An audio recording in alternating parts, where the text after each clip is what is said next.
അസ്സലാമു അലൈക്കും വറഹ്മത്തുള്ളാഹി വബറകാതുഹു. നബി സല്ലല്ലാഹു അലൈഹി വസല്ലം തങ്ങൾ എന്നും ഒരു വഴി സഞ്ചരിക്കും. ശത്രുക്കളും മിത്രങ്ങളും ആ പാതയുടെ ഇരുവശത്തും താമസിക്കുന്നുണ്ട്. കൂട്ടത്തിൽ ഒരു ജൂത സ്ത്രീയുടെ കാര്യം പ്രത്യേകം എടുത്തു പറയണം. ഇസ്ലാം മതം എന്ന് കേട്ടാൽ അവൾക്ക് കലി കയറും. പ്രവാചകൻ സല്ലല്ലാഹു അലൈഹി വസല്ലം തങ്ങളെ കണ്ടെടുത്താൽ കണ്ടുകൂടാ. ജൂത സ്ത്രീയെ കാണാൻ ആരെങ്കിലും വന്നാൽ ഉടനെ അന്വേഷിക്കും ആരെങ്കിലും പുതുതായി ഇസ്ലാം മതത്തിൽ ചേർന്നു. ഇസ്ലാം മതം സ്വീകരിച്ചവരുടെ പേരുവിവരങ്ങൾ ആഗതർ വ്യക്തമാക്കും. കേൾക്കേണ്ട താമസം ആ സ്ത്രീ കലിതുള്ളാൻ തുടങ്ങും. പിന്നെ തെറിയാഭിഷേകം തന്നെ. ഇസ്ലാം മതം സ്വീകരിച്ചവരെ തെറിവിളിക്കും, പുളിച്ച ചീത്ത പറയും. സംസ്കാരമുള്ളവർക്ക് കേട്ടിരിക്കാനാവാത്ത ചീത്ത വിളിയും തെറിവിളിയും. കണ്ണുകൾ എപ്പോഴും വഴിയിൽ തന്നെ. പ്രവാചകൻ സല്ലല്ലാഹു അലൈഹി വസല്ലം തങ്ങൾ അതുവഴി വരുന്നുണ്ടോ എന്ന് അന്വേഷിക്കുകയാണ്. മനസ്സിൽ പ്രവാചകനോടുള്ള വെറുപ്പും രോഷവും പതഞ്ഞു പോകുന്നു. നല്ല നല്ല മനുഷ്യരെ പ്രവാചകൻ സല്ലല്ലാഹു അലൈഹി വസല്ലം തങ്ങൾ വഴിതെറ്റിക്കുന്നു എന്നാണ് ജൂത സ്ത്രീ ആരോപിക്കുന്നത്. പ്രവാചകന്റെ വാക്കുകൾ ശ്രദ്ധിക്കാൻ തയ്യാറായില്ല. പറയുന്നത് മനസ്സിലാക്കാൻ ശ്രമിക്കില്ല. വല്ലാത്തൊരു മർക്കടമുഷ്ടി. നോക്കി നിൽക്കെ ആ കാഴ്ച കണ്ടു. ഒരാൾ നടന്നു വരുന്നു. വിനയാന്വിതനായ ഒരാൾ. ഏതോ ചിന്തകളിൽ മുഴുകിയാണ് നടപ്പ്. റസൂൽ സല്ലല്ലാഹു അലൈഹി വസല്ലം തങ്ങൾ. ജൂത സ്ത്രീ കോപാകുലയായി മാറി. കുറെ മലിന വസ്തുക്കൾ ശേഖരിച്ചു. ദുർഗന്ധം വമിക്കുന്ന വസ്തുക്കൾ അവ ചുമന്നുകൊണ്ട് ഓടി.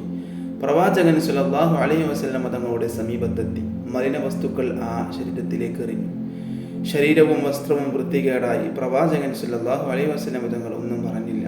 കോപം പ്രകടിപ്പിച്ചില്ല. ആ കുടില മനസ്കയെ ശപിച്ചില്ല. സാവധാനം ശരീരത്തിൽ നിന്നും വസ്ത്രത്തിൽ നിന്നും മാലിന്യങ്ങൾ തുടച്ചു കളഞ്ഞു.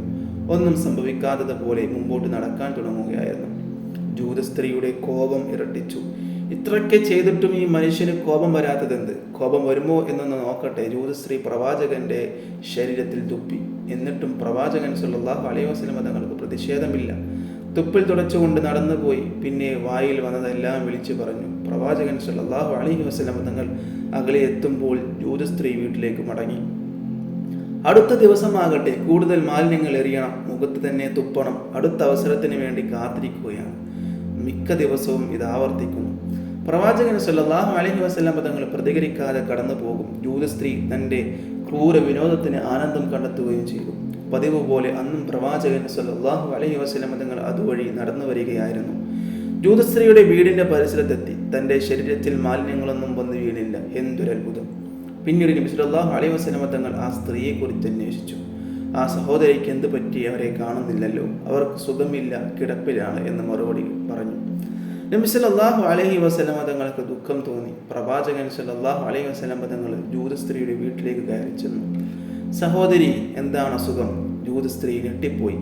ആരാണിത്? തൻ്റെ രോഗം അറിയാൻ വന്ന ഈ മനുഷ്യൻ. മനസ്സാകെ ഇളകി മറിഞ്ഞു. എന്തെല്ലാം ദ്രോഹങ്ങൾ ചെയ്തു, എന്നിട്ടും തന്നെ വെറുത്തില്ല.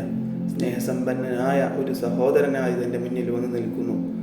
ഇത് സാധാരണ മനുഷ്യനല്ല, ഇത് പ്രവാചകൻ സല്ലല്ലാഹു അലൈഹി വസല്ലം തങ്ങൾ തന്നെയാണ്, സംശയമില്ല. പിന്നെ പിടിച്ചു നിൽക്കാനായില്ല. ആ സഹോദരിയുടെ ചുണ്ടുകൾ മന്ത്രിച്ചു.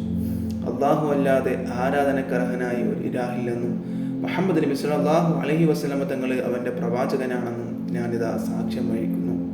ഇസ്ലാമിൻ്റെ ബന്ധശത്രുവായിരുന്ന ആ ജൂത സ്ത്രീ ഇസ്ലാം മതത്തിൻ്റെ വിനീത അനുയായിയായി മാറി.